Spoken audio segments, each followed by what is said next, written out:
Hello. Welcome to the Listen to This Bull live show. My name is Matt Mulholland. That is Remington Huggins. And this is Daniel Rabowski. I know it's spelled Robowski. It's actually Rabowski. I had to correct myself the last 10 times I said it. Probably more than that.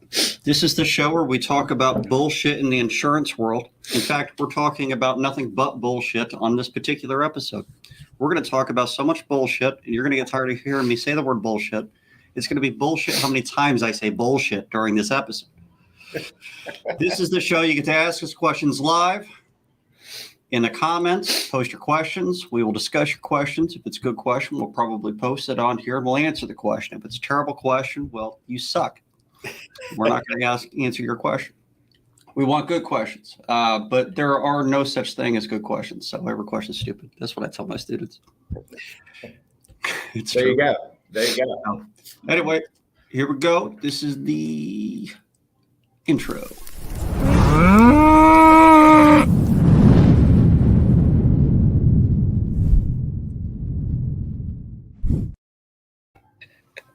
It's totally fine. We have some technical difficulties. Currently, we can all each hear out of exactly one ear. That's all that matters, man. As long as you can hear. It's like talking on the phone. Does that change anything for you when I twist this little thing here? A little bit, but not the headset. Does it feel good? A little bit. All right. Yeah. Well, I'll keep twisting, I guess. It is springtime finally. In Florida. Yeah. It's not springtime in Hitler's Germany. What was it? We're in Atlanta. It snowed 2 days ago. Springtime for Hitler. That's what it was. And barely in Texas. It can't make up its mind in Texas right now. I'm going to have a summer shandy because it is springtime. There you go. So what are we talking about today, Matt? Daniel? Bullshit, apparently. Today's topic is bullshit insurance claims and how that can affect public adjusters, how it can affect the reputation of public adjusters, and how it can affect, overall claims handling practices and what we can do about it. We're going to talk about bullshit because how many of us deal with bullshit claims on a day-to-day basis? How many do you? 7, 8? Double digits at least, I think. And the bigger issue, right, and as we just dive right off into this, is the litmus test for whether a PA is good or bad or a law firm is good or bad at navigating the claim process. It always seems to be contingent, at least on the front end of a new relationship, on, hey, I'm going to give you these 10 claims that are shit that we haven't been able to get done. We've already called for 2 re-inspects. We've done probably more than they should have in order to kind of condemn that claim. And then they hand it over to a PA thinking that this golden ticket is here. And then they gauge whether we're good at navigating the claim process on whether or not we can maneuver the already dumpster fire of a claim that they have. Right. And to me, it's more valuable and our success rate is a lot higher the earlier we get involved in the process. And I think that's part of the issue there. Contractors that give claims over to public adjusters, they hold on to them a little bit too long, usually, before they get a PA involved. And it's usually the ones that have never dealt with a PA or don't ever want to deal with a PA or had a bad experience with a PA before that hold on to them the longest. And then by the time they hand them over to us, it's complete just garbage. Yeah. Kind of like the way public adjusters do to attorneys. Yeah. We're not immune. It's just the ladder process, Yeah. You're at the bottom of the hill, actually. You're not up here. You're down here, Remington, and the shit starts up here and gets bigger as it rolls down the hill. Eventually, you won't be able to catch it. Everybody just pictured Remington catching a giant turd. Yes. We need some graphics for that next time. We need that graphic. So, Matt, let me ask you a question. I'll start the questions today. First off, let's say you got obviously this referral service from a contractor that you like. You start getting some claims in the door that you're not very happy with. How do you talk to this contractor and let them know? Like, what do you do? What is your step here? Because you don't want to keep on wasting your time. You're on a contingency fee. You don't want to waste your time and resources on this, but at the same time, you don't want to break somebody's heart. So how do you do this? We'll just jump right in. We'll go ahead and answer the question on what to do before building up the entire problem fully. So we'll just jump right in there, Remington. Hey, that's the kind of day I've had. We'll Matt. skip all of this and just go straight to that. That's fine. the kind of Run day out I've of time, had. Remington. You know? Remington's That's how get on with it, man. I'm tired of all the bullshit in between. that's how I got through. Just tell me what to do so we can move on. Well, I'll tell them what I do, and then you could tell them what you do. Or if you want to, Matt, we can do reverse. We can build up to what is a bad. Oh no, it's too late, Remington. You screwed it up already. We're just gonna go with it. Thank you. It's my kind of show. Let's go. Bullshit. Let's do it. So, when I have a contractor trying to give me a bullshit claim or two, which is usually right away, very first time a contractor meets with me, and maybe I'm courting them, maybe they're coming to me because they're desperate. I don't know. Let's say I'm courting them, and I'm like, hey, what's up? I got something you want. Yeah. I can handle it. Mm-hmm. I'm really good at what I do. I tell them all the ways that all good adjustments would have done a good job, right? Yeah. Take them to the club, whatever. And they try to hand me this bullshit claim. And I usually say, now, wait a minute. If you hand me that bullshit claim right there and I work that claim, you're immediately going to judge me on that one claim. Mm-hmm. And I'm going to say, hey, you're going to judge me on that. You're going to say, hey, why is it taking so long? And I'm going to be like, because you gave me a bullshit claim. And then they're going to say, hey, how come you didn't win that claim? And I'll be like, because you gave me a bullshit claim. Or how come it's only this amount of money? I can't believe I freaking won the thing. You gave me a bullshit claim. What I tell them is, you're going to judge me on this claim. No matter what I say, you're going to judge me on this. I'm pointing out to you the fact that you're going to judge me on it. And then you're going to say, no, I won't judge you on this. I promise. So go ahead and say that. And then they inevitably will. So you pretend you're the contractor. Oh, we get to pretend I'm the contractor. Yeah, so go say. So here's this steaming pile of dog shit. Oh, we're jumping back. Okay. And From the top. I want you to run this claim. My guy's been out there twice. I'd really love to work this claim for you, but there's a problem. What's the problem? The problem is you're going to judge me on this claim. I would never do such This a is thing. the first claim you're giving me. Of course, you're going to judge me on it. How could you not? It's human nature. You're going to judge me on the amount of time it takes for me to work this claim, on whether or not I win the thing in general, and how much money we make you on it. The problem is when you hand me a steaming pile of dog turd like this, it's going to take a hell of a lot longer than a normal claim. I'm not going to get nearly as much approved if I get anything approved at all. And by the time we're actually done with this, you're going to be so fed up with me and PAs in general that you're not going to send me any more claims. Even though I'm telling you this up front, you're still going to judge me on it. But I need you to maximize it. Of course you do. Of course you do. Tell you what, I will take on this. And this is the only one that I'm going to take on like this. I will take this one on if you also give me 2 claims from the very beginning to go along with it. That way, I at least have 3 claims for you to judge me on. You'll see that the 2 that I got from the beginning from you work pretty well. And this one's probably going to take a long time. And I might not win it. But at least you have other claims with me that you're not going to judge me on at the same time. Fair enough. And I think that's valid. And, and I think for some contractors, that is a realistic approach. I think depending on the market that you're in, and I know us being in DFW, there's a massive saturation of contractors and there's a large saturation of PAs. Very rarely do you run across a contractor who has never dealt with a PA. So they've dealt with either the one-man shows, the small firms, the larger firms. They only deal with lawyers. And the firms that do nothing but market really well. Right. And they have that predisposition already. And, one of the things that we always hear is, oh yeah, you guys are all really good mouthpieces. You all tell us that you're really good at what you do. The reality of that is we have to present a scenario that we can actually win in against what they want to give us on the front end because their apprehension exists. Right. So they're coming to us desperate with these claims. They don't know what else to do. And they're like, I guess I have to get a PA. Yeah. When they really didn't want to. Yeah. And then we deal with that. And then they treat us like we suck because they're handing us a shitty claim. Does this happen to you as an attorney, Remington?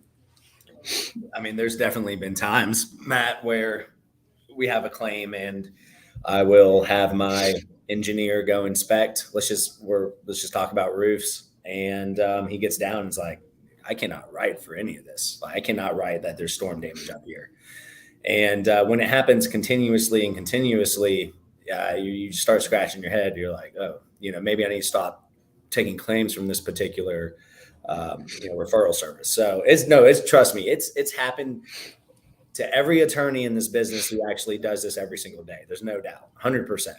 So you got to, and I mean, when we're getting claims that are, good sized claims, I mean, we're putting tens of thousands of dollars into these claims, into these cases. So we have got to make sure that we trust this referral service. And it's one of those situations where you live and learn. You can't come out the gate just fully trusting the referral service, and then we're putting $25,000 into the case, and then find out that there's no valid data loss. Definitely happened. It happens before, and it will happen again probably. But I kind of have my what to look out for now type situation when I. Right, so hold that thought. We're going to get to that in just a second. So Anthony writes, claims packaging for any potential of escalation of public adjusting, appraisal, or litigation should be required to take on a claim as a contractor for an insured. I don't really know what he means by that. But if there is a requirement for a contractor to take on a claim for an insured, then there would probably be some kind of licensure or something involved with that as well. Yeah, so you're excluding right out of the gate. Again, We'll talk about Texas. I mean, you're excluding Texas, right? Because there's no contracting, no GC license in Texas.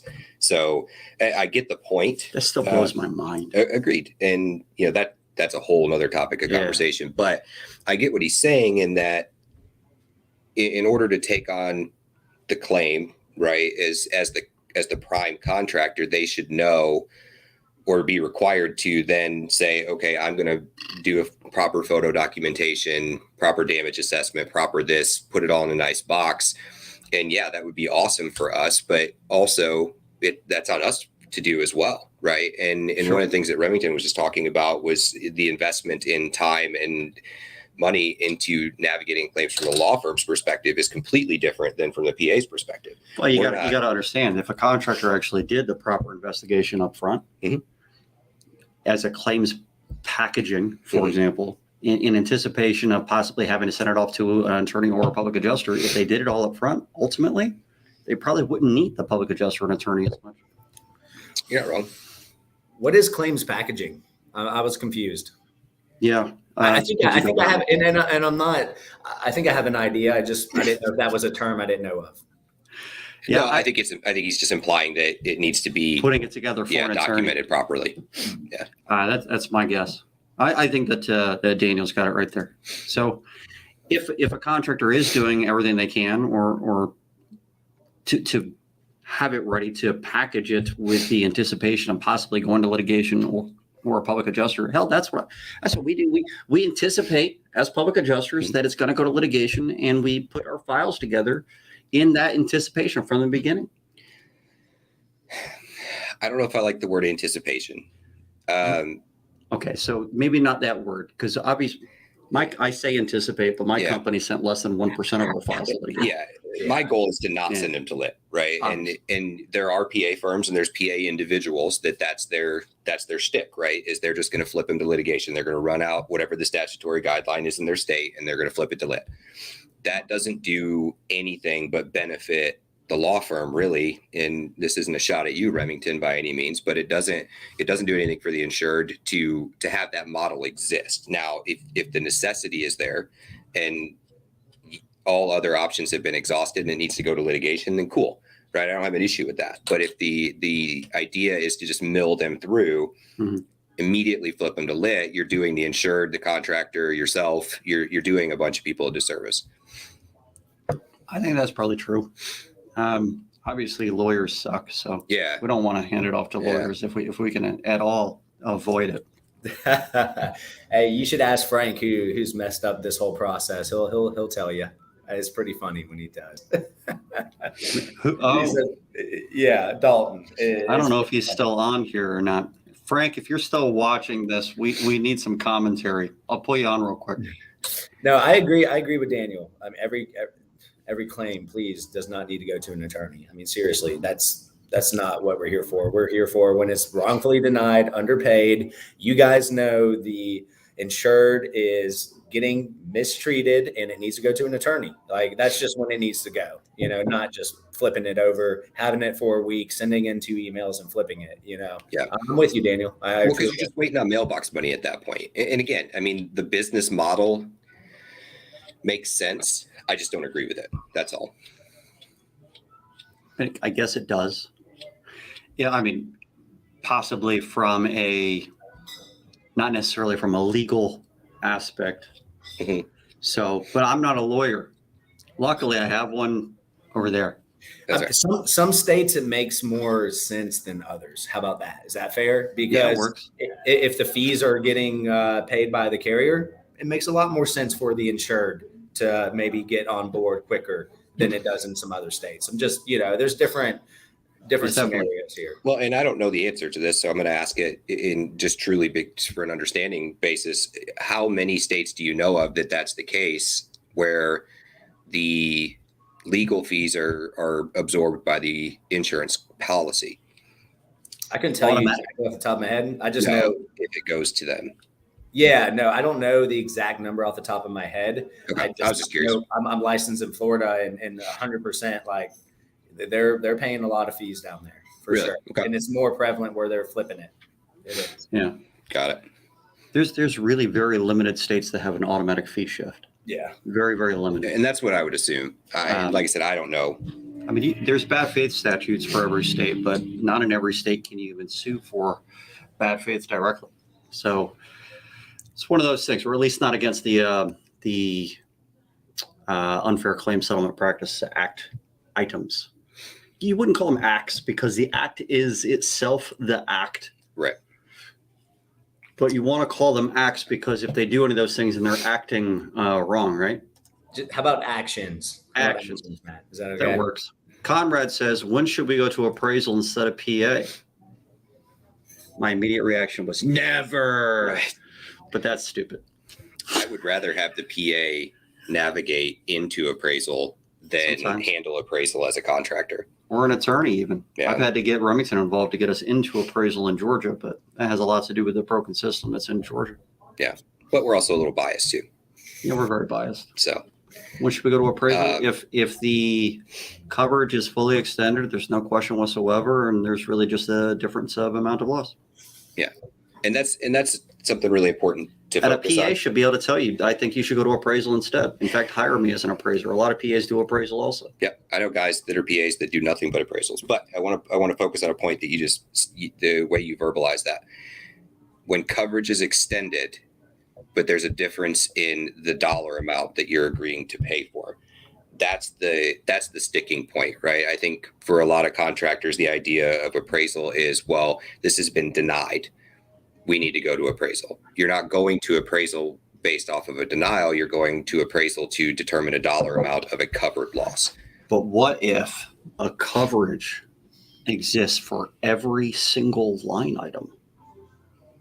And then you're just talking dollars. Like, what if there was a coverage specifically for hip and ridge shingles? And if they don't agree to hip and ridge shingles, then they aren't providing coverage for hip and ridge shingles. So it's a difference of coverage. So, but again, coverage was extended. But we're talking about coverage for other items that were extended. So if I'm estimating this job, right, which I get where you're going, and I say, hey, this entire roof system needs to be replaced, and you're dealing with Farmers Mutual of Nebraska, right? And they're using Symbility instead of Xactimate. And they say, well, our starter hip and ridge are included in the field shingle calculations. All right, let's get off of hip and ridge. Let's say flashing. Okay. Is it part of the Flashing roof system? replacement. Is it part of the roof system? Yes, it is. Then it needs to be covered. So So, we're not extending coverage for that, but they've extended coverage on the roof but not system. for that, But on the roof system. but not for that. Right. So we're going to appraisal. But that's not appraisable. That's a different coverage. But it's the same coverage. Coverage isn't appraisable. But it's It's Do you part of the realize roof what system. I'm saying to you now is exactly how it happens in Georgia? Seriously? 100%. Yeah, no, I don't practice in Georgia. Items, their own coverages in Georgia. I think Conrad has a good question.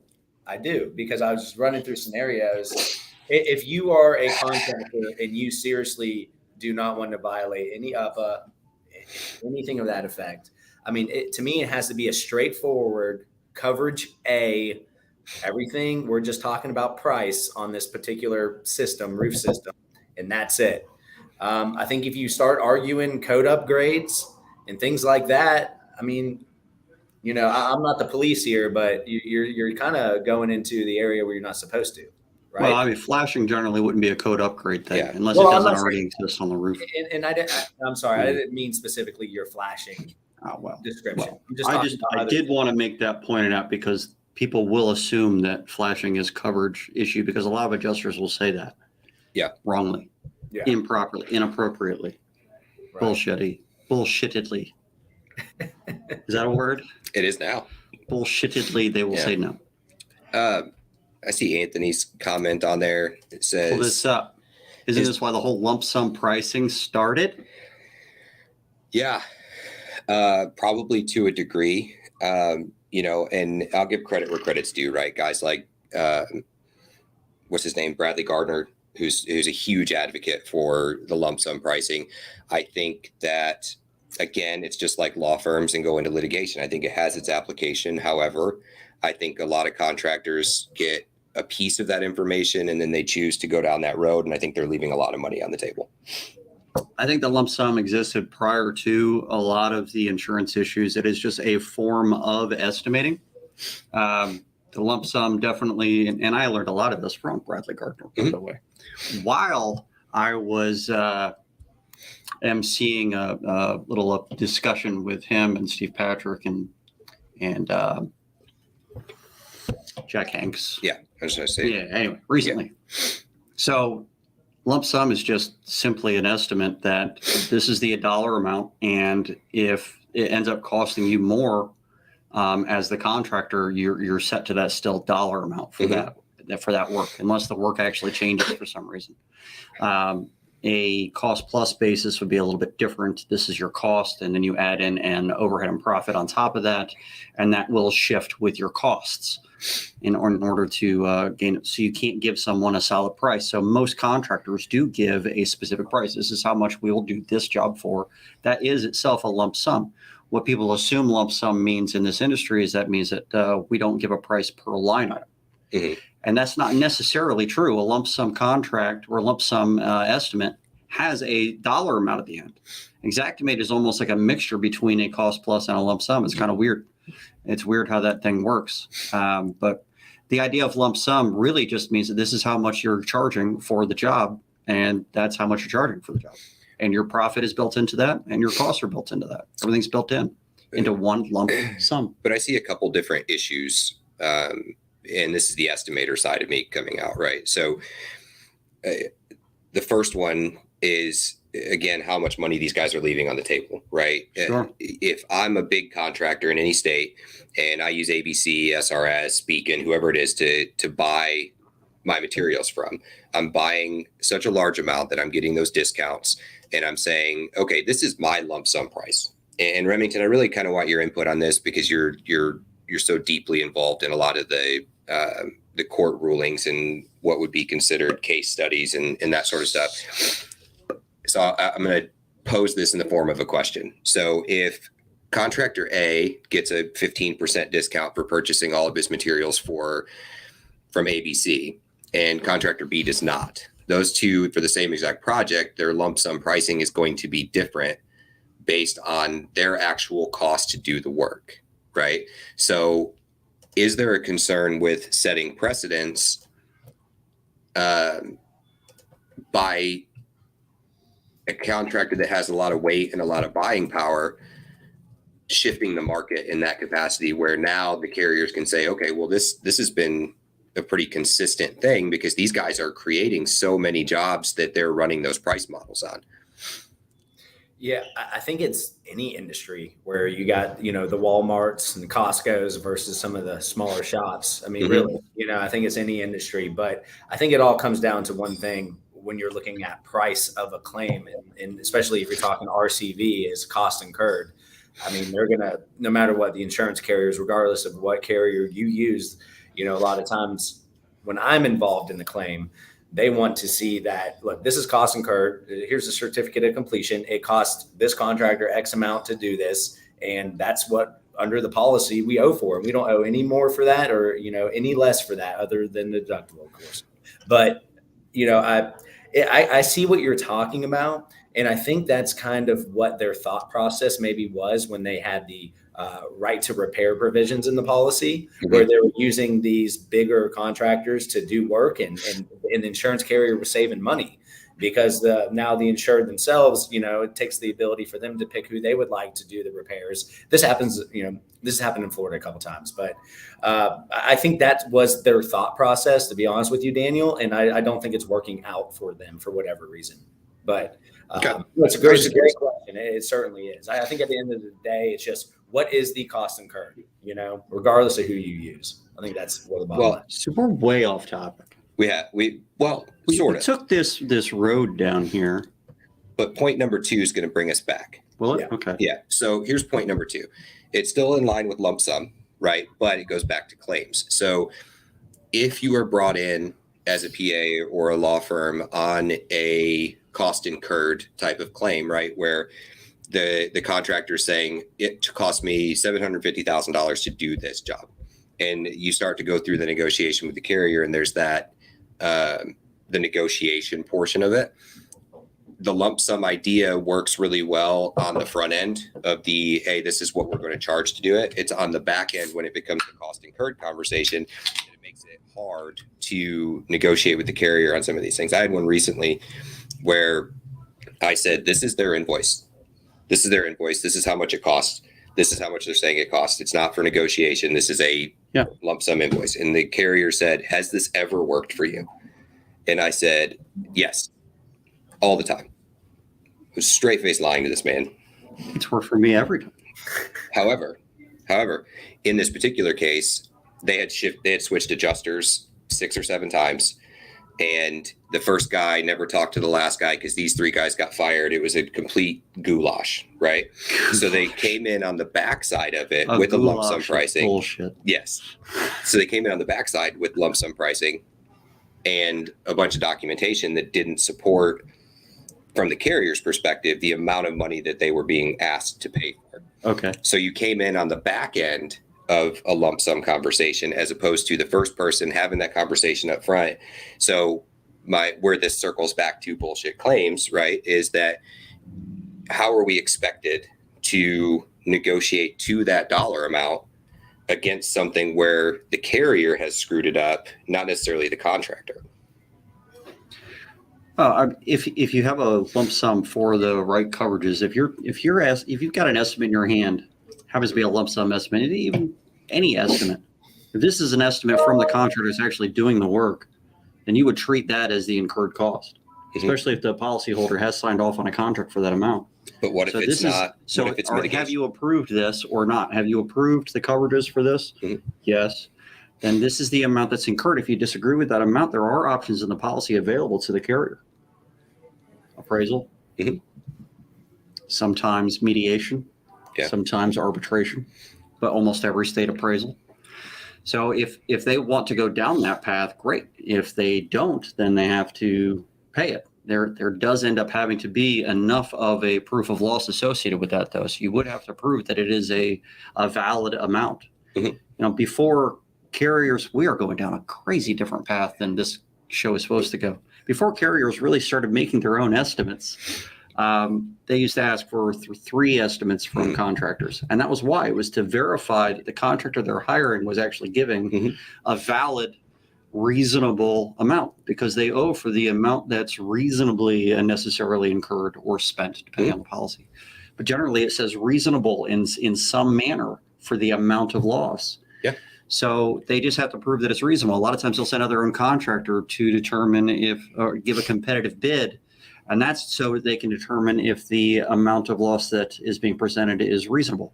Of course, the bullshit in there is that they're sending out their preferred vendors that have a special contract that says that they're supposed to do the work for the exact line items they have at a discount.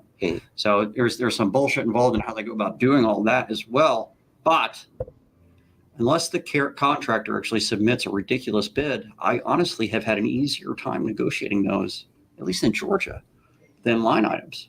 So I brought that one up in particular to circle back to the perception of what we can and can't do as PAs, right? Of getting handed what we would consider a bullshit claim or something that we could actually argue, right? We get handed all of these very obscure scenarios, right? Of well, we had one in the shingle class a couple weeks ago that they were talking about where the carrier pulled up Google Earth and said, no, it's the same roof from 15 years ago. And the homeowner swore up and down that it was only a year and a half old. So we're constantly being handed these just really weird situations to deal with. And that's when they call us with the shit ones, right? Is like, wow, this one's a mess. Can you help me fix it? And then when we can't fix it, then it becomes, well, you're just like every other PA. You're a mouthpiece. You can't actually do your job. You guys suck, whatever. So I'm circling back around. I got you. So what constitutes a bullshit claim overall? What's a bullshit claim from a public adjuster, Remington? We'll start at the bottom of this shit hill. From a public adjuster, hey, look, number one, I need damage.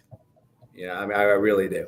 And a lot of attorneys I have, you know that, Matt, I've done them with you where I've inspected roofs myself for my clients and so do my colleagues. But most of the time we need to get our engineer out there, and to say, hey, I can write for this. Like, I need damage. That is number one. If you don't have the damage, then all the rest doesn't matter. It truly doesn't. And when I say all the rest is having weather data, having a construction consultant, having an Xactimate expert, support the damages and so forth. All that doesn't matter.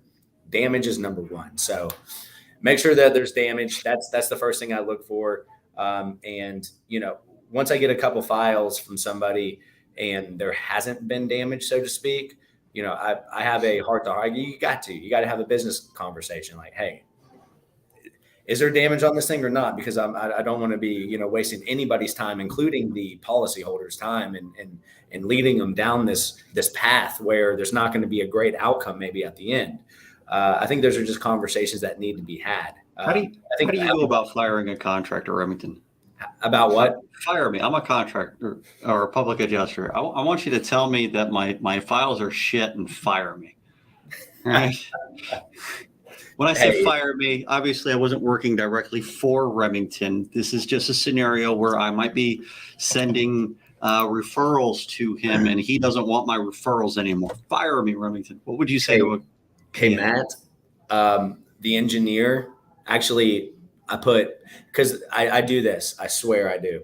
If an engineer gets down and says they can't write for damage, I typically hire 99% of the time, I'll hire a second engineer to go and get their opinion.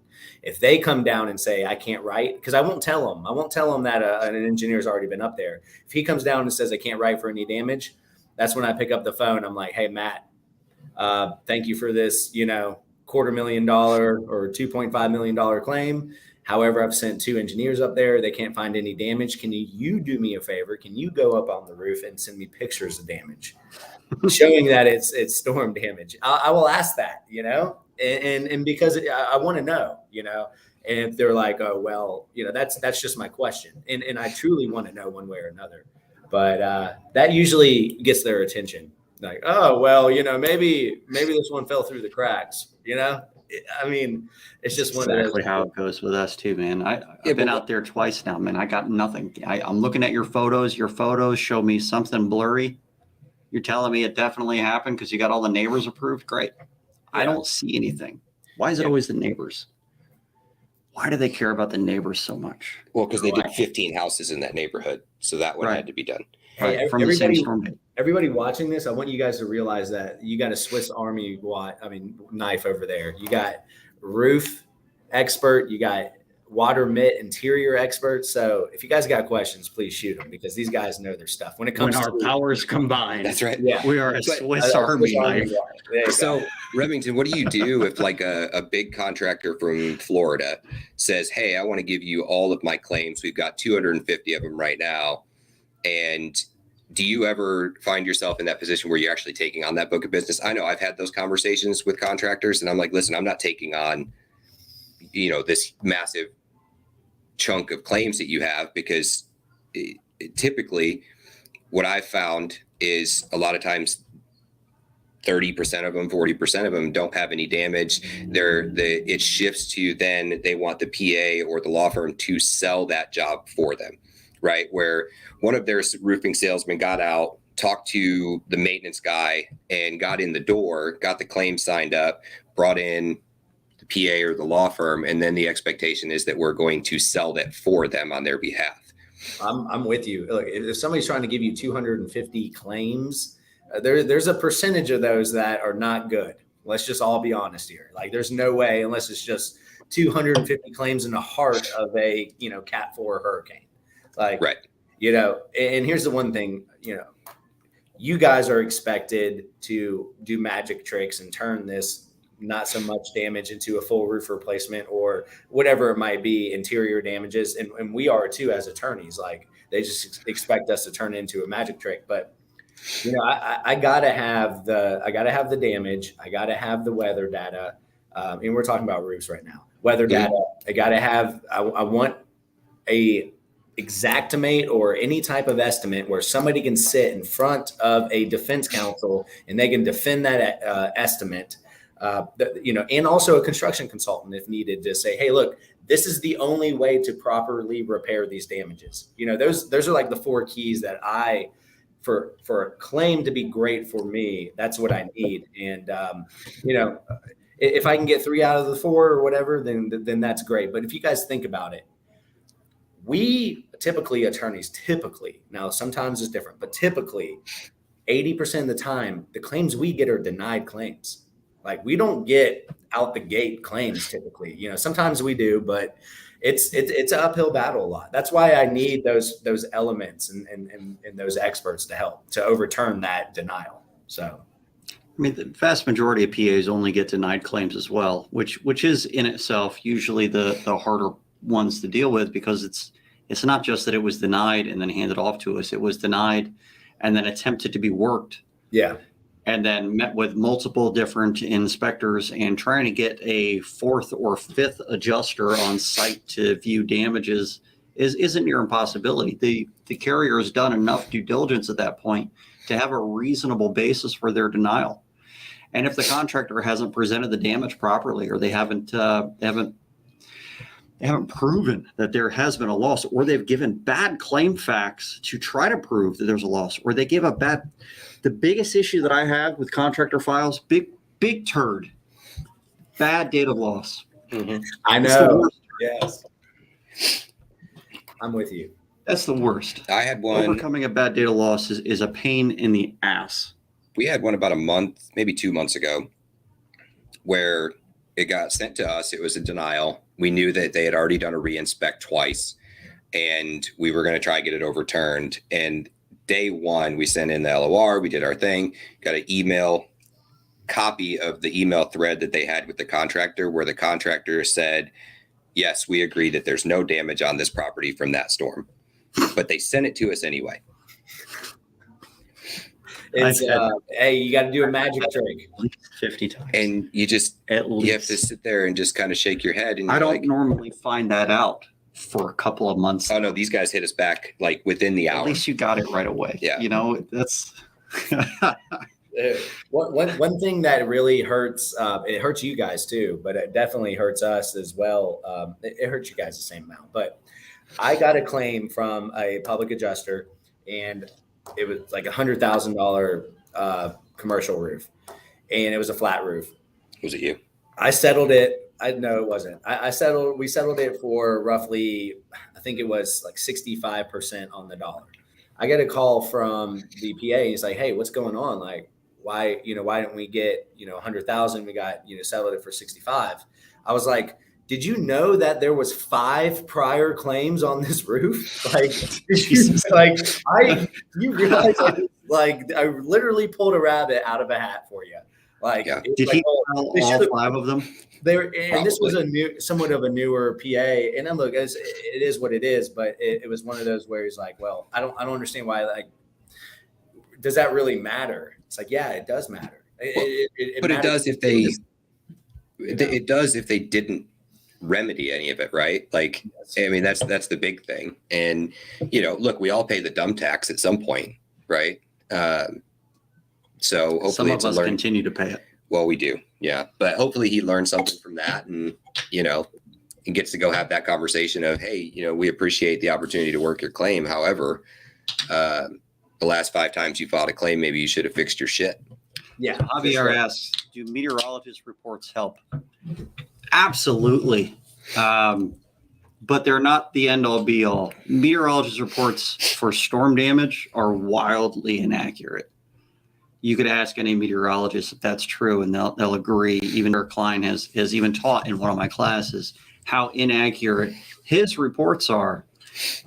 Better than any of the others, he says, but still inaccurate because you're measuring stuff at altitude, and it still has to fall from that altitude before it hits your house. It's going to move. It's not going to fall directly straight down. There's usually wind involved. Well, and how much, especially when we're talking hail, how much more dense is that hail becoming the closer it gets to the earth, right? And how much updraft or downdraft is there associated with it? If there's a large updraft in the area where it's falling, it's going to fall slower than if there's a downdraft. If there's some sideways momentum, there's wind driven. There's all kinds of craziness that can happen. Ultimately, if the property doesn't show that there was a storm over it, that doesn't mean that it didn't happen. There is plenty of information online to show that you just need to have additional evidence to show that it happened if you don't have the meteorologist report. Having said all of that, if you have a meteorologist report that supports what you found on site, it is very, very useful.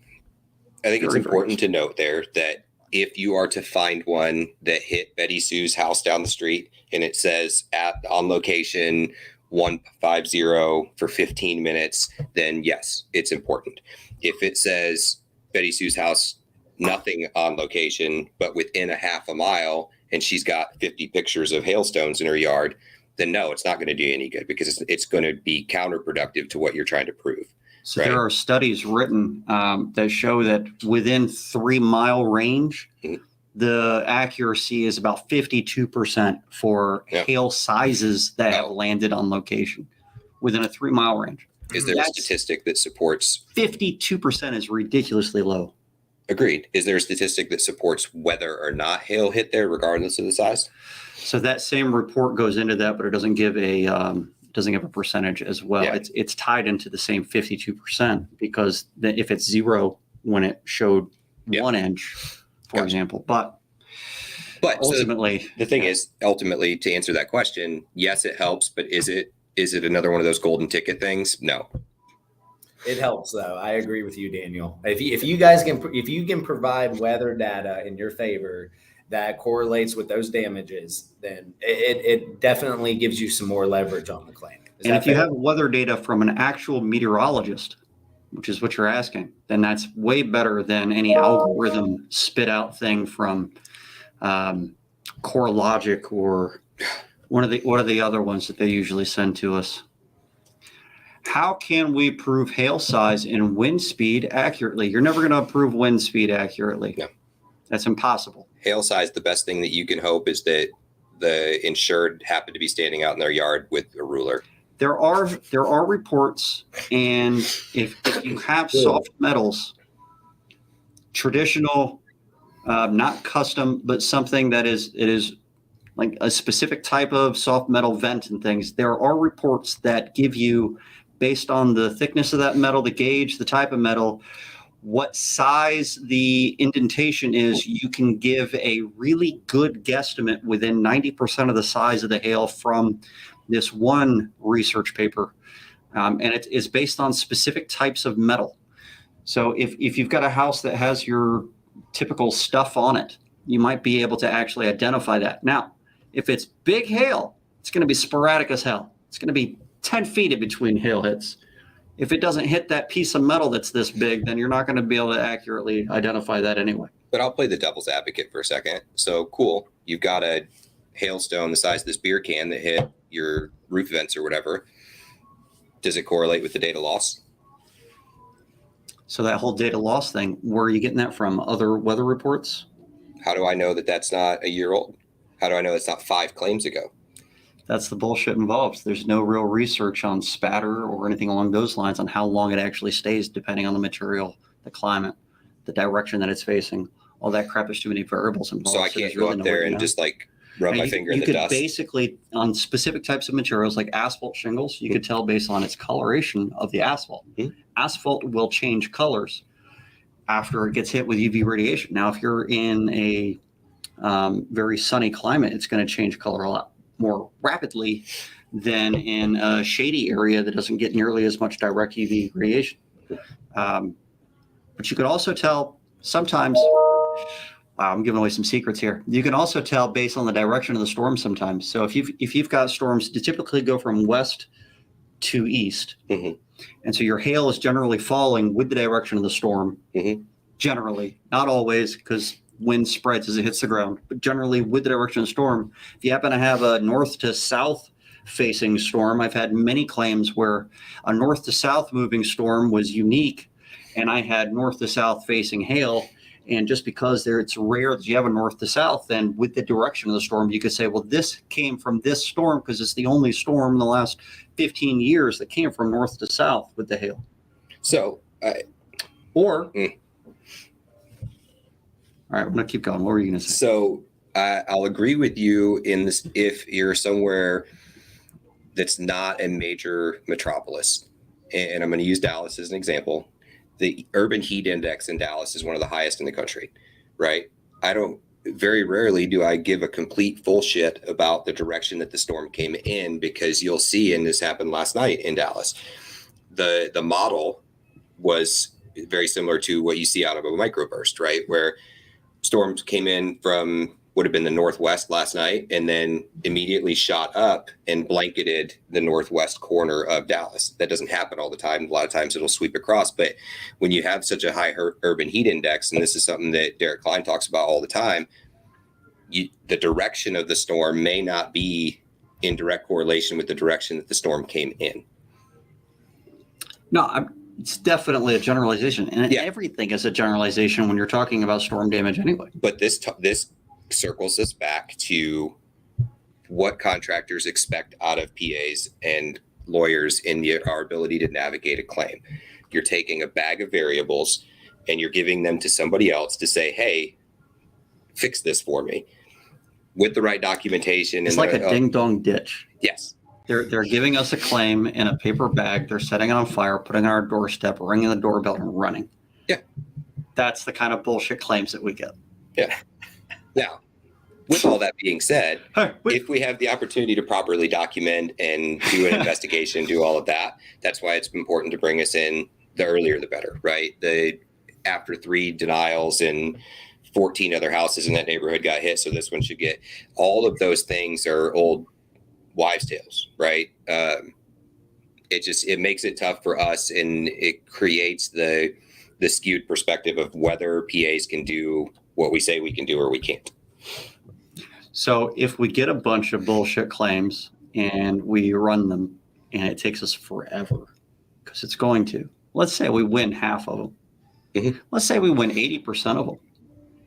It still gives us a bad reputation because it took forever. I've had plenty of claims. I'm the kind of PA that does these massive spreadsheets, and we actually track a lot of data. We were able to track claims that we got from the beginning versus claims that we got somewhere along the way. We had different statuses for things, and we called them seconds because that was sloppy seconds. But we just call them seconds claims in our CRM because we're professionals. That's right. So as a professional in our seconds claim statuses, we were able to track how long our average claim took from the time that we collected the claim to the time that it was ready to be built. And it was on average like 11 months 11 months. But how much of that? If you gave any PA a claim and it took 11 months to get approved, would you be happy with that ever? Ever? Of course you wouldn't. That's ridiculous. If it was a large commercial claim, maybe. We're not talking about commercial. So I should have preempted that. I did all of this tracking on residential claims because we did volume residential. So we did like 3,000 claims a year. It was a lot of claims. But with commercial, because you don't have nearly as many, it's hard to track because you have less data. The less data you have, the less meaningful it is. Mm-hmm. Right? Yeah. So with having an enormous amount of data, which for us was mostly residential, there was a handful of commercial in there. But with the enormous amount of residential claims that we had, we were able to track that. Our average, conversely, our average time frame from the day we took it to the day that it was ready to be built for claims that we got from the beginning was under 3 months in Georgia, which is ridiculous. Does Georgia have those guidelines, those time frames where carriers have like 30 days to respond? Because Not yet. Not yet. Soon, Remington. Not yet. Soon. Hey, I think we will in about 60 days, but not yet. Yeah. We're going to talk about that on Thursday at 6 p.m. Remington. Jen was on board with that, by the way. So Okay. I like Mike's comment, Does that work for you? by the way, his last one. So 11 months is okay. The communication is key. 100%. the most commonly heard phrase anytime I'm talking to a new contractor that I haven't worked with before is, one, how fast can you turn claims? Which I never answer because Too many variables. it's crazy to even try to do that. And if a PA tells you that they close shit out in 35 days, they're full of shit, but consistently, right?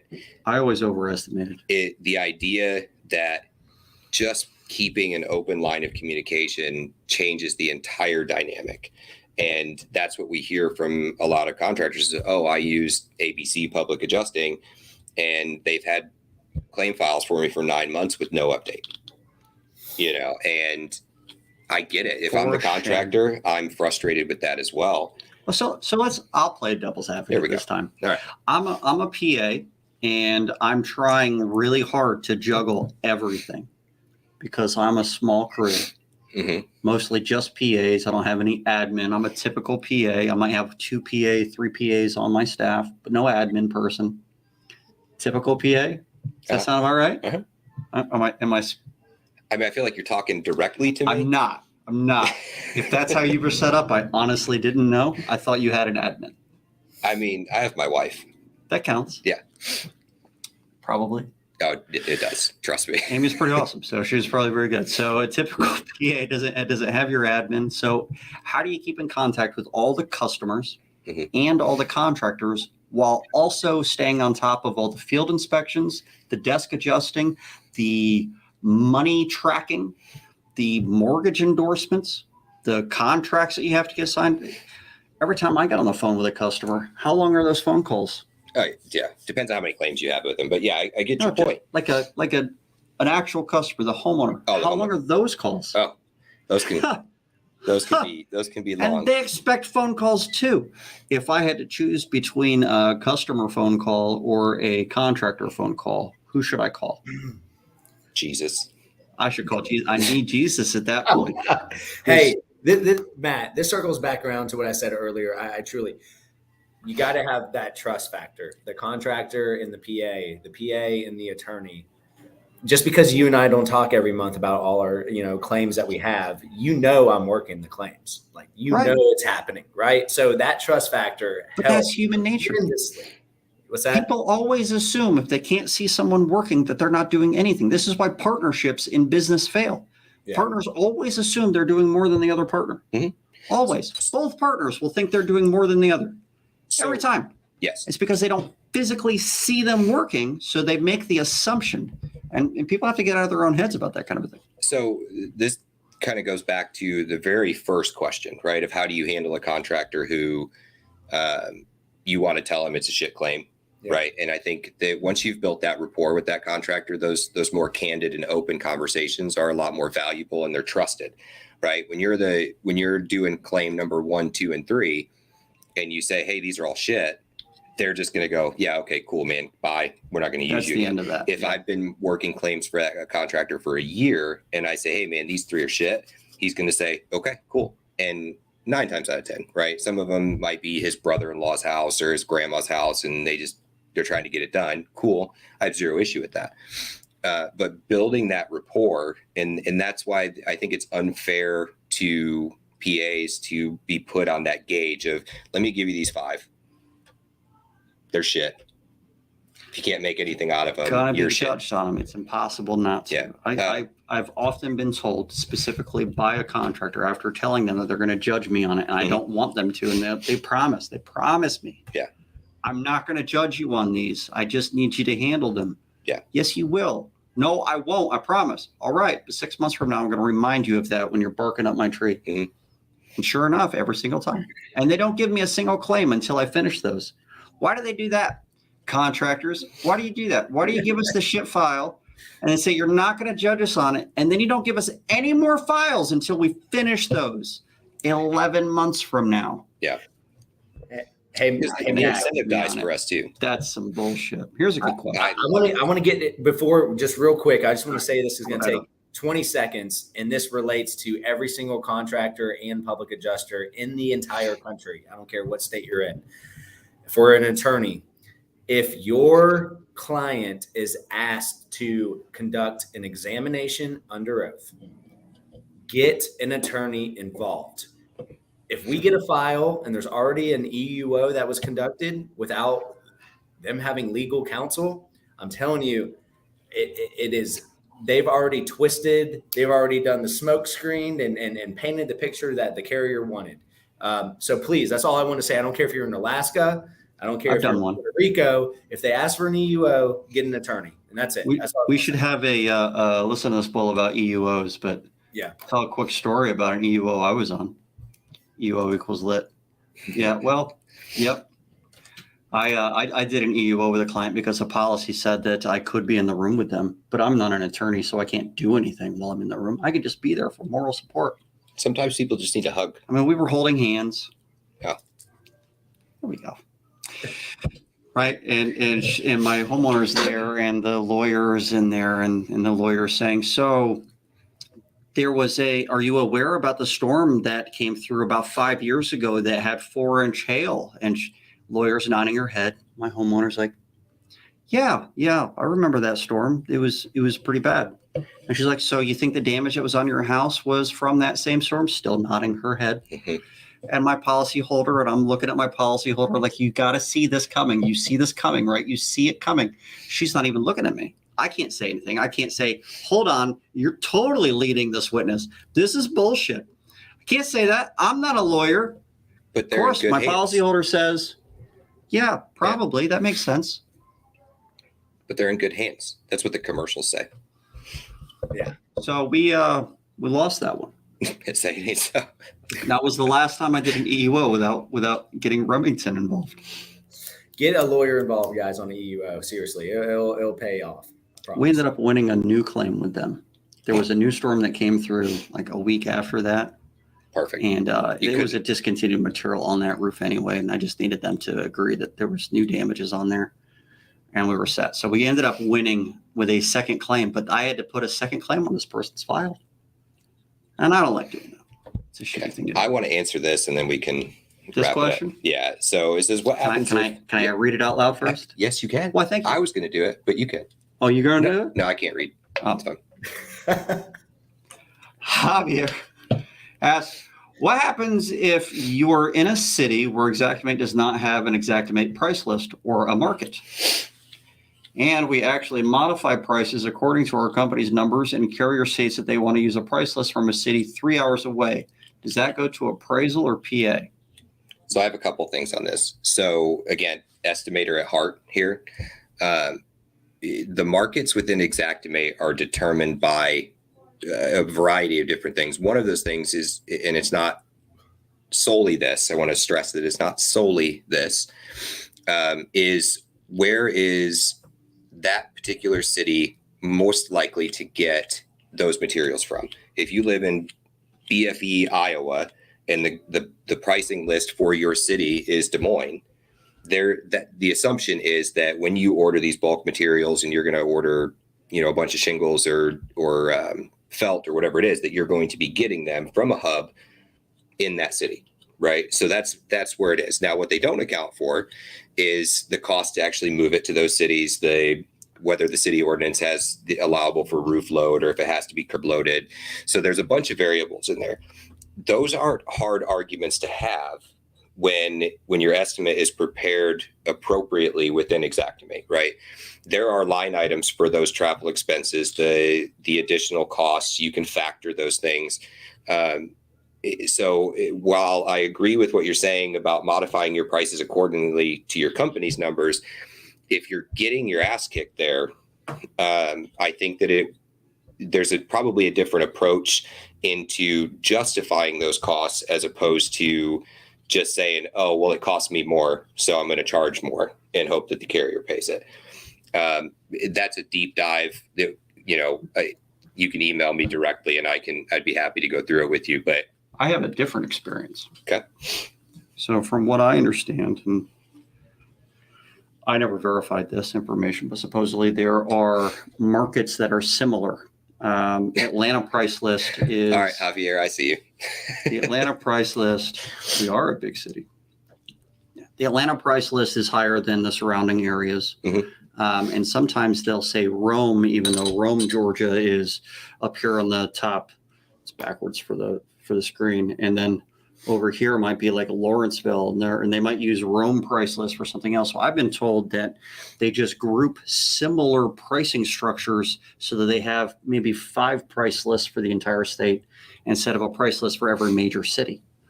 And that's what they told us. But getting them, even though Rome, Georgia might be pulling from Atlanta, we'd never get the Atlanta price list, which paid a lot better than everywhere else. Okay. And it had a lot to do with just those different markets. And even if you got the materials from there, you weren't getting the labor from there. No, that's right. And so that's what I'm saying. Within the estimate itself and writing an Xactimate, you have the option to manipulate some of those things, and you have to be able to justify them though. And that's what I see where a lot of estimators kind of shoot themselves in the foot, is they just change the price of it. They add $1 per square foot or whatever without the justification. Texas is kind of its own beast when it comes to pricing models, because we probably have 100 different price lists in Texas comparative to a lot of other states. So, you can take DFW, you can take Houston, San Antonio, Austin, they all have their own, but then your normal size 100 to 300,000 population will have their own as well. I say normal size for Texas, but we have so many price lists in Texas that you have to make sure that you're using the right one. But again, you can manipulate those prices with justification based on the market. Not that has anything to do with our bullshit claims scenario here, but hey, Daniel, we have one rule: when there's a question asked, we will answer it, no matter absolutely. what it is. No matter what it is. So, It's true. That was great. That was great info. It really was. I once had to answer the question, what is that white stuff in your beard? You got it all out before we started. I did. Well, wiping. It was all done. Well, we need to wrap this thing up. Okay, it was good. I don't know if we covered the whole topic. We hit on the high points, Matt, and that's all that matters. That's all that matters. We're going to get a little sidetracked here and there, but it was good conversation, and that's all that matters. The world's best show about bullshit in the insurance industry, coming from an ADHD perspective. Yeah, right. I'll make the little closing for me here anyway. If you're a contractor and you're entertaining using PA, law firm, or whatever, just give us an opportunity to show what we can actually do, given the right information and the opportunity to create a good case file. Don't judge a PA's ability or a law firm's ability to navigate bullshit. If it was bullshit when you got it and you bullshit when you handed it off, it's going to be bullshit when it comes back around too. It never changes. It does. There's no transfiguration. There you go. Why use so many syllables? I think Daniel, I echo Daniel, his thoughts right there. I think that was a perfect closing remarks. All right. So if you're getting a lot out of this show, you can help support the channel by going to our Patreon account, patreon.com/ back up, Daniel, L2TB, L, listen to this bull, L2TB, patreon.com/L2TB. You can also get mentorship through that same program, or you can go to pitchpromovement.com/Matt. Or you can visit a class at what our primary sponsor, the National Claims Institute, nationalclaims.institute. So we really thank you for your time, and we will see you guys next Tuesday at 6 p.m. Everybody make a weird pose while this closes out. I got to push a button. See ya.